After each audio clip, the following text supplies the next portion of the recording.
സാഹചര്യ തെളിവുകളുള്ള കേസിൽ യാതൊരു കാരണവശാലും ഡെത്ത് പെനാൽറ്റി കൊടുക്കാൻ പാടില്ല. അപ്പോൾ ഗ്രീഷ്മയ്ക്ക് കൊടുത്ത death penalty according to me is a wrong message to the public. ഈ ഗ്രീഷ്മയുടെ കേസ് സാറാണ് വാദിച്ചിരുന്നതെങ്കിൽ ഗ്രീഷ്മയ്ക്ക് ഈ വധശിക്ഷ കിട്ടില്ലായിരുന്നു എന്നാണ്. ഞാനാണ് വാദിച്ചിരുന്നതെങ്കിൽ ഞാൻ അതിനെടുക്കാൻ എക്സ്റ്റൻഡുകൾ പ്രതിയെ ശിക്ഷിക്കാൻ പോലും സാധിക്കില്ല.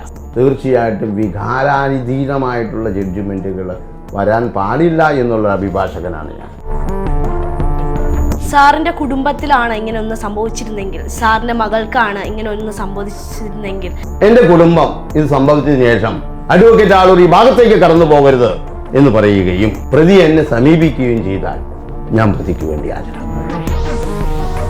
സാർ അപ്പോഴും അഭിഭാഷകൻ എന്ന രീതിയിൽ സാറ് ജയിച്ചു, പക്ഷെ ഒരു അച്ഛൻ എന്ന രീതിയിൽ സാർ തോറ്റുപോവില്ലേ? നിങ്ങളുടെ മനസാക്ഷി കോടതി അവിടെയാണ് പരാജയപ്പെടുന്നത്.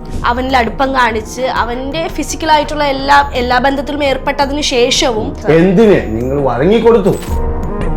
അപ്പോൾ both are equally liable according to me.